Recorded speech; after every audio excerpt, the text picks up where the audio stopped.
Welcome friends, my name is doctor Parth Roy और मैं object oriented programming with Java lecture series conduct कर रहा हूं।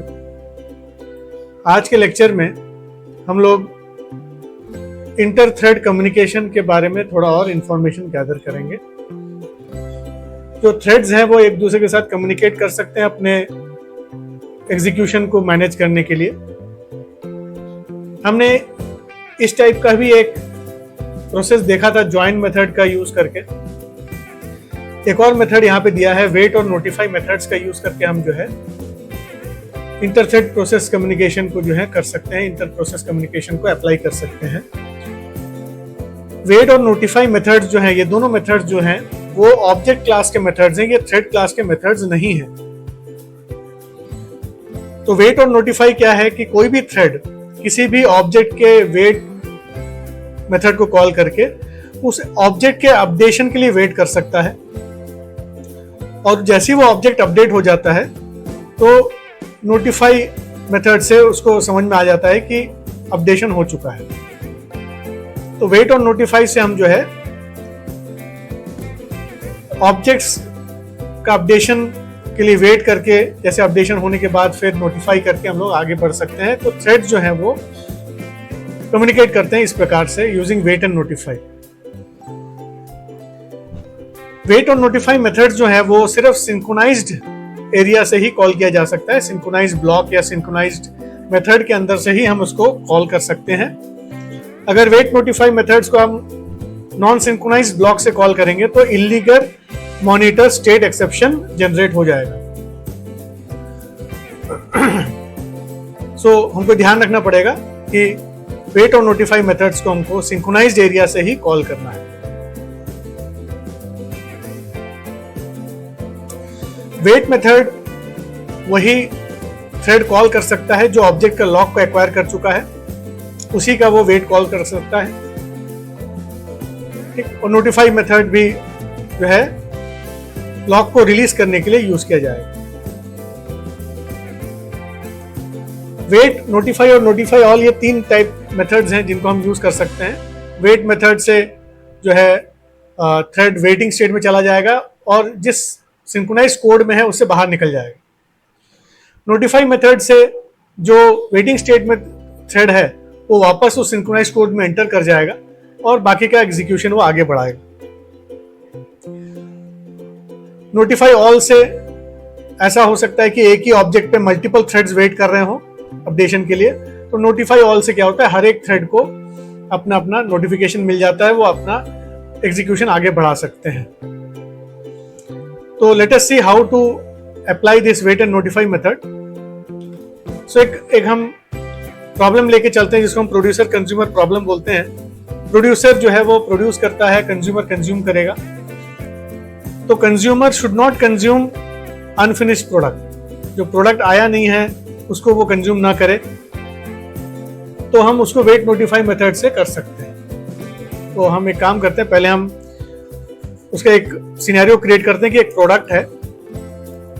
तो प्रोडक्ट अपना क्लास हो गया और इस प्रोडक्ट क्लास में एक स्ट्रिंग ले लेते हैं आइटम जो इनिशियली नल है, और एक मेथड बना लेते हैं वॉइड से सेट आइटम करके एक मेथड बना लेते हैं जो आइटम के वैल्यू को सेट करने में काम करेगा। तो हम system.out.println लिख लेते हैं आइटम वैल्यू सेट। तो हम आइटम के वैल्यू को सेट कर लेंगे यहाँ पे आइटम इक्वल टू से this is our item number से 111। ये हमारा आइटम है जो अपन ने सेट कर लिया है। सेटिंग आइटम वैल्यू ऐसे लिख सकते हैं हम लोग। तो अपन ने आइटम वैल्यू को सेट किया है, आइटम नंबर यहाँ पे दिख गया है अपन को। ऐसे भी लिख सकते हैं system.out.println setting item value complete. इससे हमको पता लग जाएगा कि हमारा जो आइटम का वैल्यू अपन ने सेटिंग उसकी कंप्लीट कर ली। एक और मेथड बना लेते हैं to get the item, to get item. So this will display the item method रहेगा। मेथड बना लेते हैं। ये हमको आइटम को डिस्प्ले कराने में हेल्प करेगा। तो हम इसको जो है system.out.println रीडिंग आइटम या गेटिंग द आइटम वैल्यू, हम आइटम वैल्यू को रिट्रीव करना चाहते हैं। सो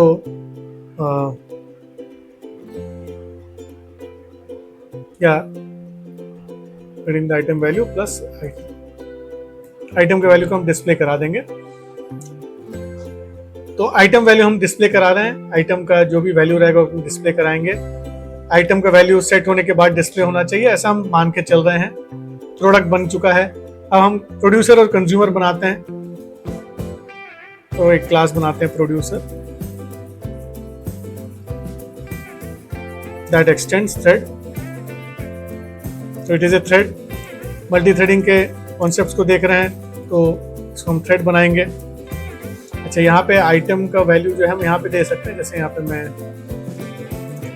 आइटम ऐसे दे देते हैं, जिससे कि जो प्रोड्यूसर है वो आइटम को सेट करेगा। तो हम जो है item this dot item equal to item. तो ये जो पैरामीटर है, इससे जो वैल्यू आएगा वो हमारे डेटा मेंबर में स्टोर हो जाएगा। जो प्रोड्यूसर है वो आइटम सेट आइटम कॉल करेगा, जो कंज्यूमर है वो गेट आइटम कॉल करेगा। सो हमको दोनों के लिए सेम प्रोडक्ट चाहिए, तो एक पी ले लेते हैं, इनिशियली इसको नल कर लेते हैं। और ये प्रोड्यूसर जो है इस प्रोडक्ट को यूज करेगा this dot P equal to P. So ये जो प्रोडक्ट आएगा, प्रोडक्ट ऑब्जेक्ट, वो हमारे डेटा मेंबर में आके स्टोर हो जाएगा। ये जो दिस डॉट पी है उसमें आके स्टोर हो जाएगा। और ये जो पी है इसका हम यूज करेंगे टू सेट द आइटम। तो हम public void run method use कर लेंगे। और थ्रेड क्या करेगा, जो प्रोडक्ट है पी उसको सेट आइटम करेगा। से यहाँ पे आइटम हम दे देते हैं से प्रोडक्ट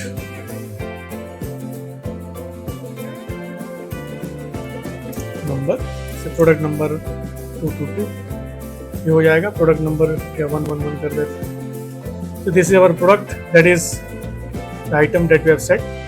हमारा हो गया प्रोड्यूसर। फिर एक और क्लास बना लेते हैं कंज्यूमर, जो कंज्यूम करेगा प्रोडक्ट को। कंज्यूमर ये भी जो है थ्रेड होगा, और इसके अंदर में हम सेम प्रोडक्ट यूज करना पड़ेगा, उसे को कंज्यूम करना है उसको। तो हम उसको पैरामीटराइज कंस्ट्रक्टर के थ्रू सेट कर लेंगे। तो consumer product P this dot P,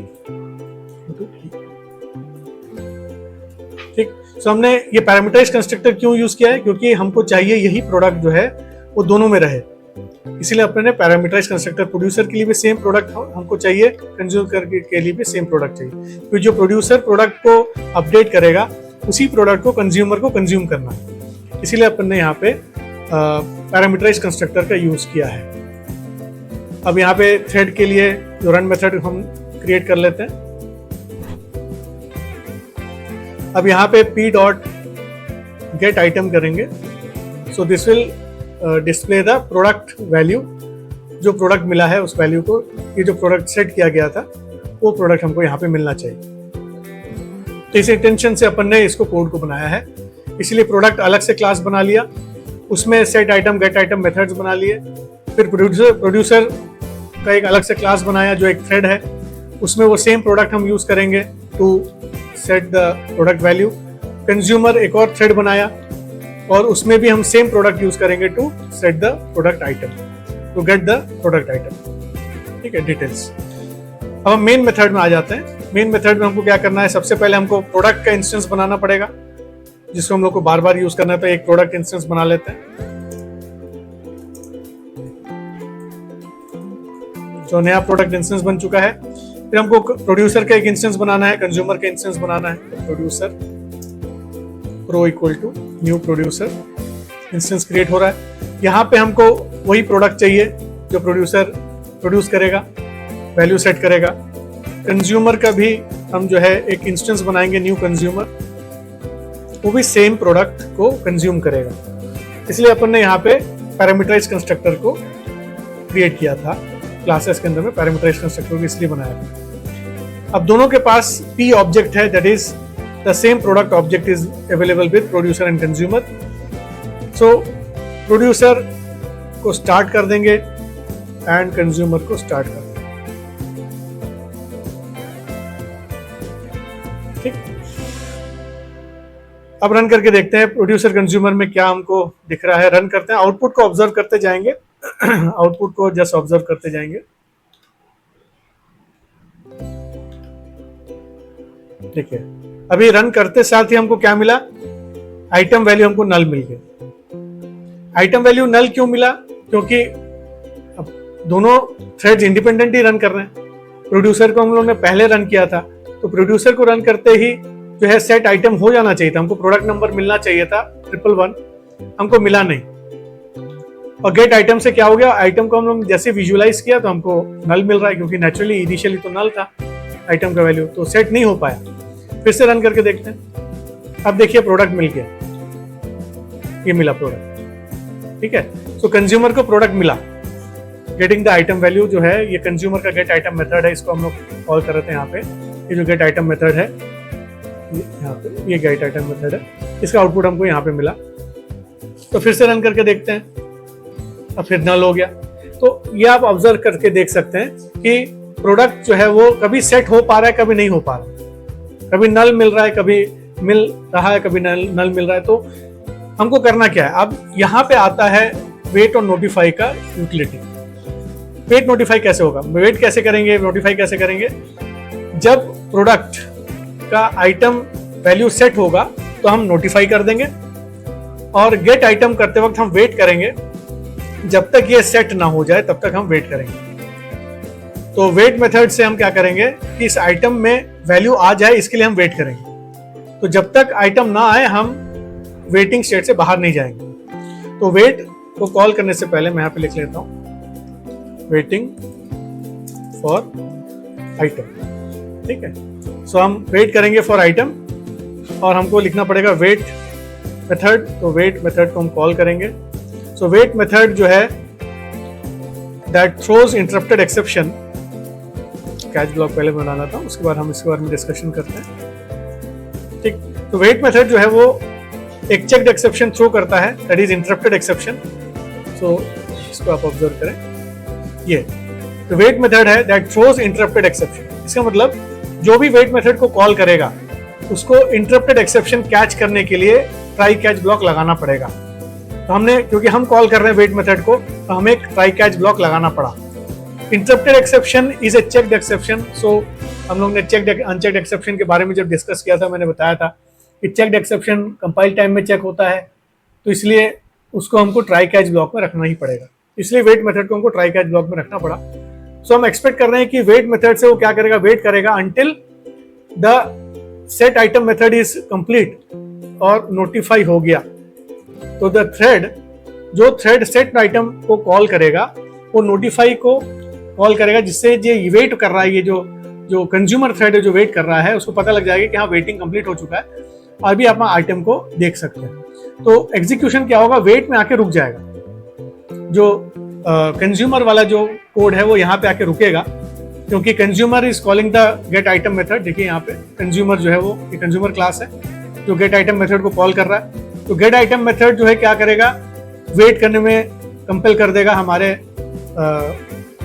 क्या नाम थ्रेड को, जो कंज्यूमर थ्रेड है उसको वेट कराएगा अनटिल एंड अनलेस जो प्रोड्यूसर जो थ्रेड है अनलेस एंड अनटिल वो नोटिफाई मेथड को कॉल नहीं कर देता। नोटिफाई से क्या होता है कि जो वेटिंग है उसको बोल देगा कि आपको वेट करने की जरूरत नहीं है, जो काम अपडेशन करना था मैंने कर दिया है, अब आप आगे बढ़ सकते हैं। तो वेट मेथड यहाँ से आगे बढ़ने लगेगा।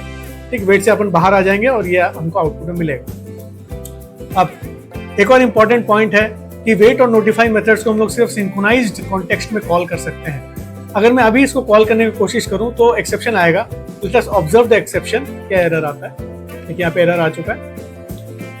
ठीक, एरर क्या आया, इलीगल मॉनिटर स्टेट एक्सेप्शन आ चुका है। इलीगल मॉनिटर स्टेट एक्सेप्शन आया क्यों?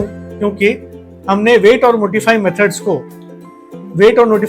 को जो कॉल किया है, ये सेट आइटम और गेट आइटम, इन्होंने सिंक्रोनाइज्ड नहीं है, इनके पास सिंक्रोनाइज्ड कीवर्ड अपन ने यूज नहीं किया। ठीक, सो सिंक्रोनाइज्ड कीवर्ड यूज करना पड़ेगा। तो इस रन टाइम एरर को हटाने के लिए सिंक्रोनाइज्ड कीवर्ड का यूज करना पड़ेगा। सिंक्रोनाइज्ड।